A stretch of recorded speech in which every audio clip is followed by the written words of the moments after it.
حرام کمائی۔ السلام علیکم ویورز، بسم اللہ الرحمن الرحیم۔ شروع کرتی ہوں اللہ کے نام سے جو بڑا مہربان نہایت رحم والا ہے۔ آج میں جس کے متعلق بات کرنے والی ہوں یہ ایک سینسٹیو ٹاپک ہے اور کرنٹ سچویشن پر ہے۔ موجودہ ملکی حالات اتنے بگڑ چکے ہیں کہ ایک عام آدمی کا جینا مشکل ہو گیا ہے۔ ایک انسان جس پر پورے خاندان کی ذمہ داری ہے، اس کے لیے یہ وقت سب سے برا ہے۔ مزدور طبقہ بنیادی ضروریات زندگی بھی پورا کرنے کے قابل نہیں رہا۔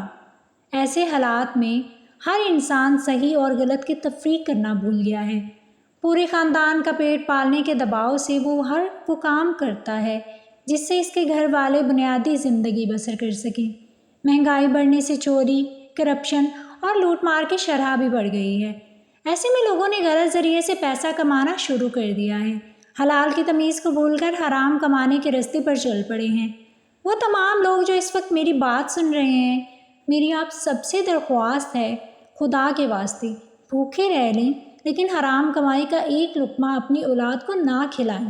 حرام کمائی اتنی مہلک ہے کہ آپ کی نسلوں کو تباہ کر دیتی ہے۔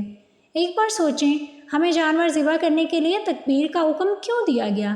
اسلام میں حرام اور حلال کی تفریق کیوں بتائی گئی؟ سور کے گوشت پر 1000 دفعہ بھی تکبیر پڑھ لیں وہ پھر بھی حرام ہے۔ مجھے ایک بات کا جواب دیں، اللہ کریم نے نکاح کو حلال اور زنا کو حرام کیوں قرار دیا؟ اس کے پیچھے بہت بڑی حکمت پوشیدہ ہے۔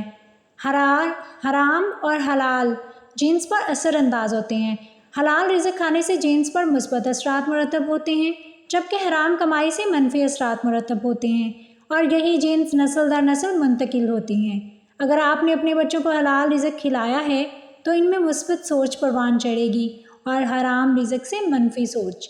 موجودہ حالات سے گھبرائیں نہیں، اپنی مہارت کو بڑھائیں۔ جہاں آپ 6 گھنٹے کام کرتے تھے اب 12 گھنٹے محنت کریں۔ اپنے بچوں کو بھی مہارت سکھائیں لیکن حرام کمائی سے اجتناب کریں۔